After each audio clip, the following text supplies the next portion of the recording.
Untuk VLOOKUP sudah saya bahas di video sebelumnya, dan kali ini kita akan fokus kepada HLOOKUP. Tutorial Excel rumus HLOOKUP. Oke teman-teman, di video kali ini kita akan mempelajari sebuah rumus yang bisa dibilang wajib dikuasai ketika menggunakan Microsoft Excel, yaitu HLOOKUP. Rumus HLOOKUP ini bisa dibilang sama dengan HLOOKUP, tapi beda penerapan atau beda penggunaan. Bedanya apa? Jadi pada intinya rumus HLOOKUP adalah rumus yang digunakan untuk mencari sebuah data atau nilai, di mana nilai tersebut ada pada tabel lain yang kita sebut tabel referensi. Jadi misalkan ada data seperti ini ya, kita akan mengisi biaya ongkir, di mana nilai biaya ongkir ini mengacu pada data yang ada di tabel lainnya seperti ini. Jadi kita akan mengambil biaya ongkir ini dari tabel yang ada di sini. Kita butuh rumus HLOOKUP. Bedanya dengan VLOOKUP, kalau VLOOKUP adalah ketika data referensi itu berbentuk ke bawah atau mengarah ke bawah seperti yang di bagian sini ya. Kalau data referensinya ke bawah seperti ini, maka pakainya VLOOKUP. Kalau HLOOKUP itu ketika data referensinya tabelnya mengarah ke samping seperti ini, kita akan pakai HLOOKUP. Untuk VLOOKUP sudah saya bahas di video sebelumnya, dan kali ini kita akan fokus kepada HLOOKUP. Oke, sebelum lanjut ke rumusnya, jadi untuk menentukan rumus HLOOKUP kita harus tahu dulu acuan apa yang akan kita pakai. Jadi di sini biaya ongkir ini itu kan menurut kota ya, menurut kota. Maka dari itu di tabel ini kita akan menjadikan data ini sebagai acuan untuk nantinya kita mencari biaya ongkirnya. Oke, jika teman-teman sudah paham seperti ini, maka kita bisa lanjut ke penulisan rumusnya.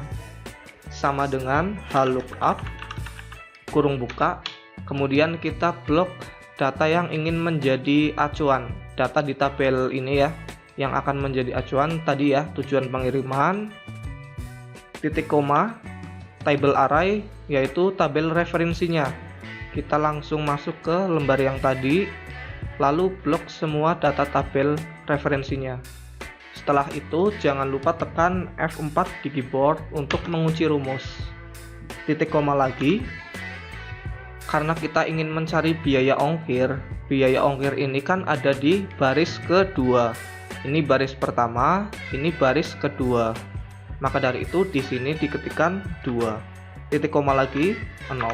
Untuk yang 0 ini adalah exact match ya teman-teman. Jadi nanti Excel akan menampilkan nilai jika kesesuaian datanya 100%. Jadi kalau di sini teman-teman ada typo nih, misalkan Jakarta, nulisnya Jakarta tapi pakai @ nah itu nggak akan kedetek di Excel. Maka sebaiknya kita pakai exact match, yaitu 0. Setelah itu akhiri dengan kurung tutup, kemudian enter.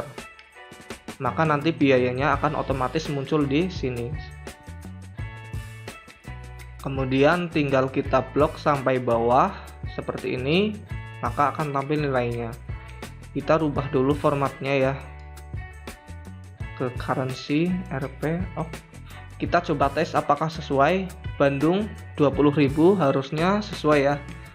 Bandung 20.000, kemudian Surabaya di sini 25.000, harusnya sama dengan di tabel referensi. Ini sama ya teman-teman, sehingga rumusnya sudah bisa dipakai. Sebagai informasi untuk penulisan rumusnya itu di sini saya pakai titik koma semua tadi ya. Nah, itu disesuaikan dengan settingan Excel teman-teman. Jadi ketika menulis rumus itu kan muncul petunjuk seperti ini ya di Excelnya. Kalau di Excel teman-teman munculnya petunjuknya koma, maka dalam menulis rumus teman-teman harus pakai koma semua. Tapi karena di Excel saya di sini petunjuknya titik koma, maka tadi pas nulis rumus saya pakainya titik koma semua.